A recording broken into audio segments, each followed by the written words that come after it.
Hello, everybody. Today, I want to talk about how leadership isn't just about the title or power you hold, but it's about how you use effective communication to influence others in everyday situations. And so, I'm going to be talking about the types of power I specifically hold as a student and how this shapes my communication, as well as how I deal with more difficult people in the workplace and how I've learned effective leadership communication because of it. And so the types of power I hold as a student most are expert power, referent power, and communication power. I find these sources really allow me to build on my credibility, to strengthen my relationships with my peers, as well as connect with the resources on campus, such as with my professors. And so I have an example from my accounting group project where my classmates often came to me for clarification because of my strong preparation and knowledge in accounting.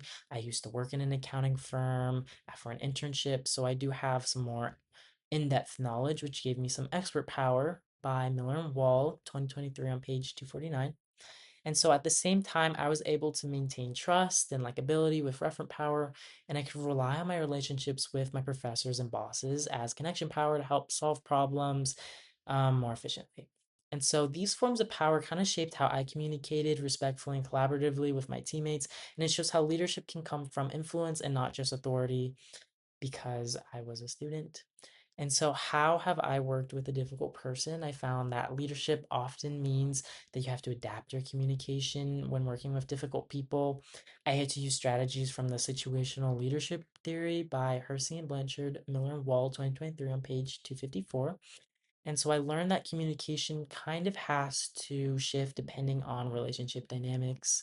In my last business school council committee meeting, I had to deal with a team member who was really bad at meeting deadlines where they would submit it either a few days late or just not at all. And so my initial communication as the leader of the committee was very ineffective. I sort of just hoped that eventually they would get it on their work and start turning it in.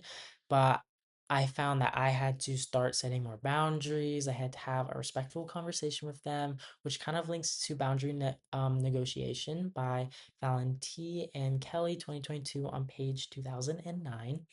And so I found that by actively listening to them, I sort of got an understanding of why they couldn't submit their work on time. They were very overwhelmed with the amount of schoolwork they were having, and then it was still pretty early in the year, and they're still getting adapted to their work load and environment. And so this is where I kind of had to find a solution using democratic leadership.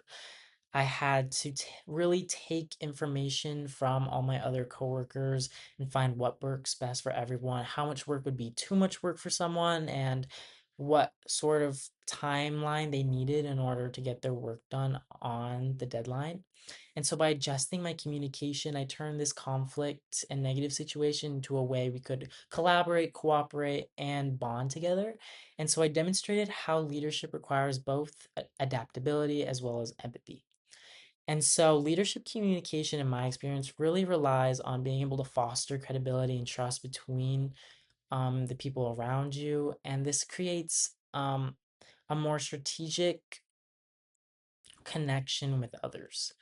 It doesn't really rely on your authority, but about how you use your communication skills to develop those around you and turn bad situations into better ones. And so, this is how we can recognize our sources of power by practicing adaptive leadership and how we can shape not just our own success, but shape the success of others around us. So, thank you so much for listening.